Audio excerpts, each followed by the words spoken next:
안녕하세요. 거룩한 주일 하나님의 말씀을 우리 대합니다. 오늘은요, 야고보서에 있는 말씀 가지고 하나님께서 우리에게 필요한 어찌 보면 가르침이고 교훈이고 또 명령처럼 우리가 받아들일 때 정말 귀한 하나님의 선물이 우리에게 주어지는 그런 놀라운 말씀을 대하려고 합니다. 야고보는 예수님의 가장 큰 동생이기도 합니다. 그런데 예수님과 같이 살 때 야고보는 예수님을 메시아로 믿지 않았죠.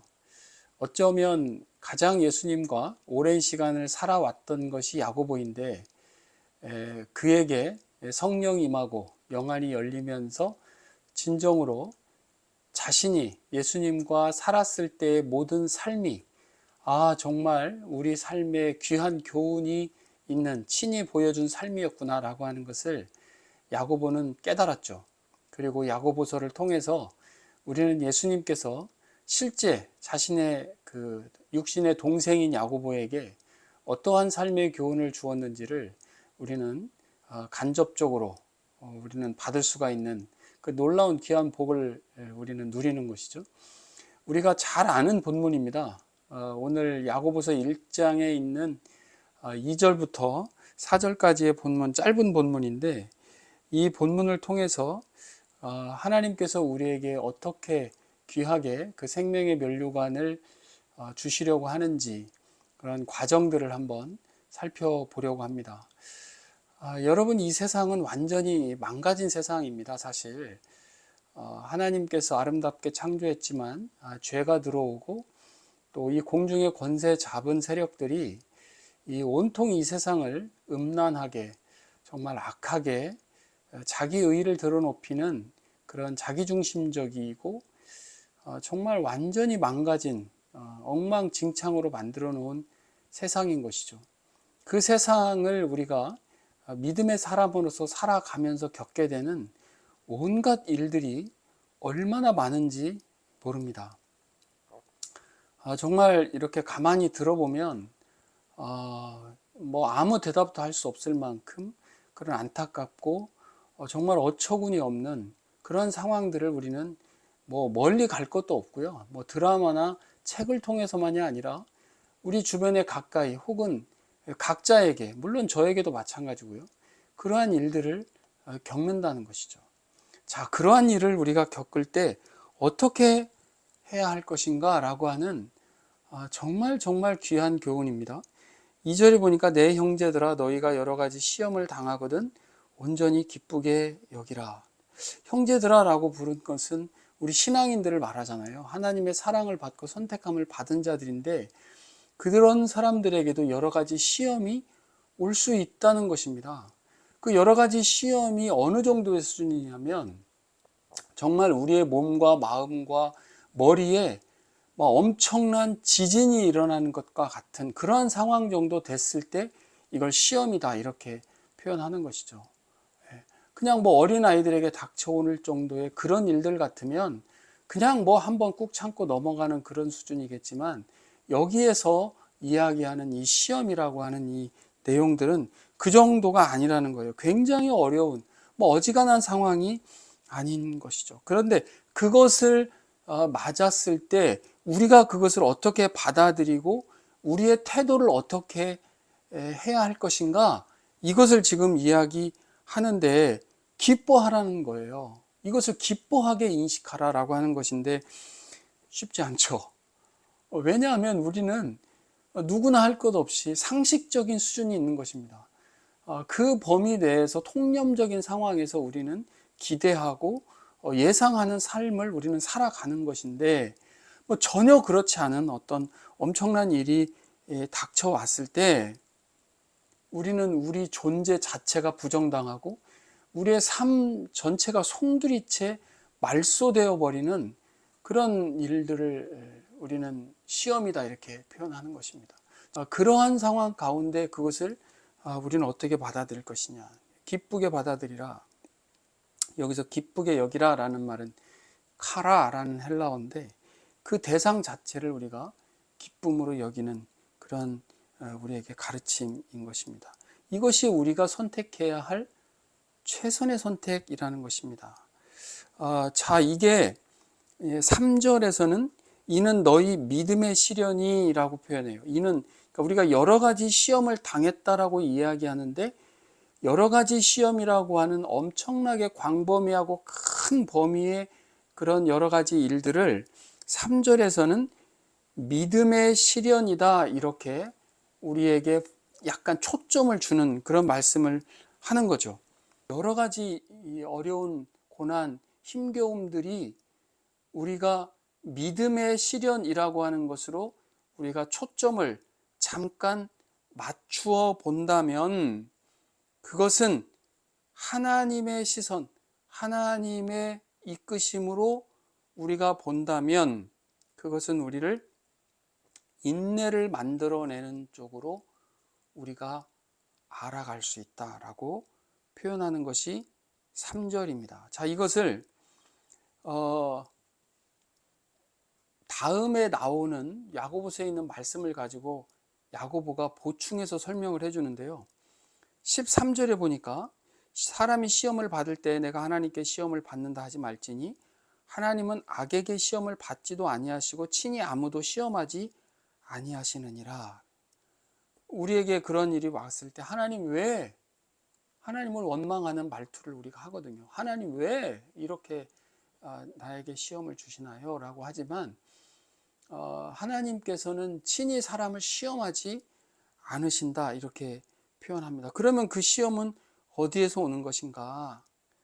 그 하나님을 원망하기도 하고 때로는 좌절하기도 하고 정말 낙심하고 아무런 기력을 얻을 수도 없는 그런 상황 가운데 처해질 때에 그 이면에 어떠함이 있는가를 성경은 솔직하게 우리에게 들여다보게 해요. 14절에 오직 각 사람이 시험을 받는 것은 자기 욕심에 끌려 미혹됨이니, 자기 감정,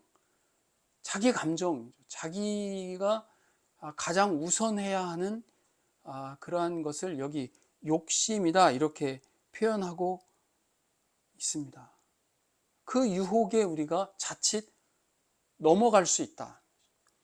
하나님을 원망하고 싶고 정말 자기 연민에 빠지고 자기중심적으로 나는 아무 잘못이 없고 정말 왜 나에게 이러한 일들이 생겨서 내가 이렇게 힘들 수밖에 없는가라고 하는 그러한 자기 감정 속에 빠져버리게 되면 이건 정말 헤어날 수 없는 것이죠. 그래서 욕심이 잉태한 즉 죄를 낳고, 이게 죄와 연결된다는 거예요. 히브리서 12장에는 그 쓴 뿌리를 다른 사람들에게 자꾸 전달해서 그 사람들조차도 어려움에 빠지게 하는 그런 것이죠. 그래서 죄와 연결되게 하는, 하나님께서는 우리에게 믿음의 시련으로 받도록, 그렇게 포커싱 하도록 우리에게 주신 그러한 것조차도 우리가 그것을 우리 감정, 우리 욕심에 채우다 보면 자기중심적으로 해석하게 되고 결국은 그것은 죄와 연결된다는 것이죠. 예, 죄와 연결돼요. 누군가에게 막 당한 만큼 뭘 해야 되겠고 정말 어떤 특정할 수 없는 그런 다수에게조차도 우리가 원망과 그 화풀이를 하고 싶은 그런 우리의 감정들이 나오는 거죠. 죄가 우리를 지배하는 거죠. 예. 가인에게 하나님 말씀하셨잖아요. 죄가 너를 원하나 너는 죄를 다스리라. 누구에게나 마찬가지입니다. 어느 누구에게나. 이 땅을 살아가는 모든 사람 누구에게나 우리의 감정이 자기중심적으로 오게 되면, 그때는 자칫 잘못하면 그것이 욕심이 됐든 그것이 아니면 자기보상 심리가 됐든 그 어떠한 것이든 그것은 죄와 연결될 수 있는 것이죠. 그건 정말 유혹이 되는 거죠. 그것과 딱 연결이 되는 순간 그 죄가 장성한 즉 사망을 낳는 것이다 라고 정말 주님께서 우리를 생각해서 말씀하시는 거죠. 그 믿음의 시련으로 우리가 받고 그것을 기쁘게 여기면 좋겠다라고 앞절에서 결론처럼 말씀하셨는데 12절에는 그 시험을 참는 자 복이 있다. 우선은 참도록 해라. 그리고 이 시련, 그것이 단순한 시험, 유혹, 우리를 넘어뜨림, 우리에 대한 장애물, 우리에 대한 올무, 이런 것이 아니라 그 시련으로 우리에게 주어진 것일 때 그 시련을 견디어낸 자가 주께서 자기를 사랑하는 자들에게 약속하신 생명의 면류관을 얻을 것이기 때문이라. 하나님은 분명하세요.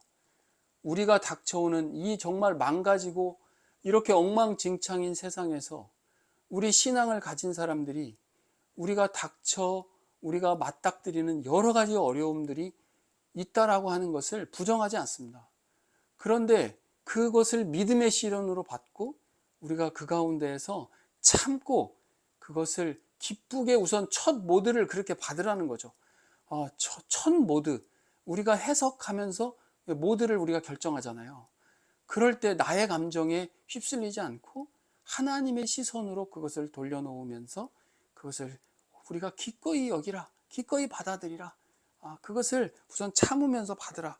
그렇게 했을 때 무엇으로 우리가 연결이 되냐면요, 인내함으로 연결이 된다는 거예요. 정말 이게 너무 신비로움인 거죠. 이것을 내가 참고 견뎌내는 인내의 과정으로 하나님이 주셨구나라고, 우리가 정말 꼭 그 인내의 삶 가운데 우리가 거기에 탁 올려 타져지는 그런 과정이란 말이죠. 그래서 인내를 온전히 이루라. 이는 너희로 온전하고 구비하여 조금도 부족함이 없게 하리 함이라. 이게 앞서 읽었던 3절에 나온 이어지는 4절 말씀입니다. 우리에게 닥친 여러 상황들, 시험이라고 처음에는 시험이라고 올 수 있죠. 그러나 그것을 우리가 정신 똑바로 차리고 이걸 믿음의 시련으로 우리가 초점을 맞추어서 그것을 기꺼이 받아들이고 참을 때 이제는 우리는 그 인내의 과정을 통과하는 것이란 말입니다. 그 삶 가운데 우리에게 부족한 점이 있더라는 거예요.